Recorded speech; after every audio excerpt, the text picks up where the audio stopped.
ADM Naveen ബാബുവിന്റെ മരണത്തിൽ മേൽനോട്ടം വഹിച്ച TK രത്നകുമാറിനെ കണ്ണൂർ മുൻ ACPയെ സ്ഥാനാർത്ഥിയാക്കിയതിൽ LDF സ്ഥാനാർത്ഥിയാക്കിയതിൽ ആയുധമാക്കുകയാണ് കോൺഗ്രസ്. എല്ലാം ആസൂത്രിതമാണെന്നും സ്ഥാനം നേരത്തെ പറഞ്ഞു വെച്ചതാണെന്നും കണ്ണൂർ DCC പ്രസിഡന്റ് മാർട്ടിൻ ജോർജ് റിപ്പോർട്ടറിനോട് പറഞ്ഞു. CPIM PP ദിവ്യയ്ക്ക് നൽകിയ ഗുഡ് സർട്ടിഫിക്കറ്റ് രത്നകുമാറിനും നൽകിയെന്നാണ് മാർട്ടിൻ ജോർജ് പ്രതികരിച്ചത്. അതേസമയം വിമർശനങ്ങൾക്കിടെ ഫേസ്ബുക്ക് കുറിപ്പുമായി TK രത്നകുമാർ രംഗത്തെത്തി. സത്യമേവ ജയതേ എന്നാണ് കുറിപ്പിലുള്ളത്. ആ കേസ് തേച്ചുമായ്ച്ച് കളയാൻ വേണ്ടിയുള്ള നിലപാടാണ് അന്നത്തെ പോലീസ് ഈ ACP അടക്കമുള്ളവർ സ്വീകരിച്ചിരുന്നതെന്ന് ഇപ്പോൾ വളരെ വ്യക്തമായി പൊതുസമൂഹത്തിന് മനസ്സിലായിട്ടുണ്ട്. CPM പറഞ്ഞ ഗുഡ് സർട്ടിഫിക്കറ്റ് കൊടുക്കുകയാണ് ചെയ്തത്.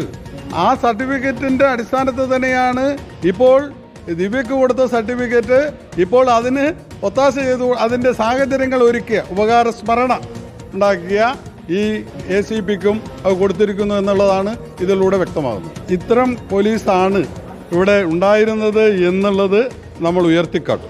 അവർക്ക് അനുകൂലമായ നിലപാട് സ്വീകരിച്ചതിൻ്റെ ഉപകാരസ്മരണ തന്നെയാണ് ഈ സ്ഥാനാർത്ഥിത്വം എന്നുള്ളത് വളരെ വ്യക്തമാണ്.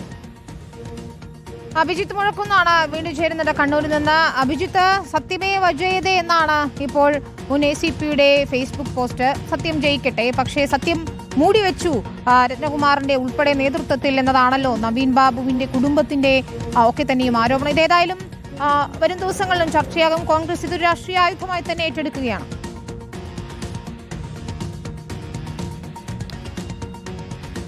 വിനീത, UDF ഭരിക്കുന്ന നഗരസഭയാണ് ശ്രീകണ്ഠാപുരം. അതായത് UDFന്റെ ശക്തി കേന്ദ്രമാണ്. അവിടെ LDFന് ശക്തമായ സ്വാധീനമുള്ള കോട്ടൂർ വാർഡിൽ നിന്നാണ് TK രത്നകുമാറിനെ CPIM സ്ഥാനാർത്ഥിയായി പ്രഖ്യാപിച്ചിട്ടുള്ളത്. കഴിഞ്ഞ ദിവസം ആ സ്ഥാനാർത്ഥിത്വവുമായി ബന്ധപ്പെട്ട പ്രതികരണങ്ങൾ, ആരോപണ പ്രത്യാരോപണങ്ങളൊക്കെ നമ്മൾ കണ്ടു. ഇതിലിപ്പോൾ അതിനെ ഒരു ആയുധമാക്കി മാറ്റി തെരഞ്ഞെടുപ്പിനെ നേരിടുക എന്നുള്ള നിലപാടിൽ തന്നെയാണ് കോൺഗ്രസ് ഉള്ളത്. നേരത്തെ ഈ PP ദിവ്യയെ ADM നവീൻ ബാബുവിന്റെ ആത്മഹത്യയുമായി ബന്ധപ്പെട്ട് പ്രതി ചേർത്തത്, ആ വിഷയങ്ങളൊക്കെ ചർച്ചയാക്കാനുള്ള നീക്കം കോൺഗ്രസ് ലക്ഷ്യമിട്ടതാണ്, UDF ലക്ഷ്യമിട്ടതാണ്. അവർക്ക് കിട്ടിയ മറ്റൊരായുധമായി തന്നെ നമുക്ക് ഈ TK രത്നകുമാറിന്റെ സ്ഥാനാർത്ഥിത്വത്തെ കൂടി കാണാം. കാരണം ആ രീതിയിൽ കണ്ണൂരിലെ രാഷ്ട്രീയത്തിൽ ഇതുകൂടി ചർച്ചയാക്കുക എന്നുള്ളൊരു നീക്കം UDFനുണ്ട്. പക്ഷേ ഇതുമായി ബന്ധപ്പെട്ട് കൂടുതൽ കാര്യങ്ങളൊന്നും സംസാരിക്കാൻ നേരത്തെ CPM ജില്ലാ സെക്രട്ടറി KK രാഗേഷ് തന്നെ തയ്യാറായിട്ടില്ല. PP ദിവ്യ ഒരു ഫാക്ടർ ആകുമോ ഈ തെരഞ്ഞെടുപ്പിൽ എന്നുള്ള ചോദ്യത്തിന് നോ കമൻസ് എന്നുള്ളതായിരുന്നു അദ്ദേഹത്തിന്റെ മറുപടി. ഏതായാലും TK രത്നകുമാറിന്റെ സ്ഥാനാർത്ഥിത്വത്തിന്റെ കൂടി മറുപടി CPM പറയേണ്ടി വരും, LDF പറയേണ്ടി വരും എന്നുള്ള കാര്യത്തിൽ സംശയമില്ല. ഏതായാലും ഒരുപാട് ചർച്ചകൾക്കൊടുവിൽ തന്നെയാകാം TK രത്നകുമാറിന്റെ പേര് CPM നിർദ്ദേശിച്ചിട്ടുണ്ടാവുക, അങ്ങനെ ഒരു തെരഞ്ഞെടുപ്പ് ഉണ്ടായിട്ടുണ്ടാവുക. സത്യമേവ ജയതേ എന്നുള്ളതാണ് TK രത്നകുമാറിന്റെ പ്രതികരണം. അദ്ദേഹം ആ രീതിയിൽ തന്നെ അതിനെ നേരിടും എന്നുള്ളതാണ് നമ്മൾ മനസ്സിലാക്കുന്നത്. അടുത്ത ഞായറാഴ്ച, ഈ വരുന്ന ഞായറാഴ്ച നടക്കുന്ന കൺവെൻഷനിൽ EP ജയരാജനാകും TK രത്നകുമാറിന്റെ പേര് ഔദ്യോഗികമായി പ്രഖ്യാപിക്കുക. ഇന്നലെ EP ജയരാജനും ഈ സ്ഥാനാർത്ഥിത്വത്തെ ന്യായീകരിച്ചുകൊണ്ട് രംഗത്തെത്തിയിരുന്നു അല്ലേ അഭിജിത്ത്?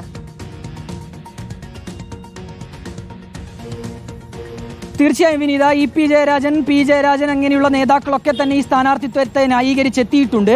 ഈ ശ്രീകണ്ഠാപുരം നഗരസഭയിൽ EP ജയരാജനാണ് ഈ ചുമതല, ഈ തെരഞ്ഞെടുപ്പുമായി ബന്ധപ്പെട്ട ചുമതല അദ്ദേഹത്തിനാണ്. അദ്ദേഹം പറയുന്നത്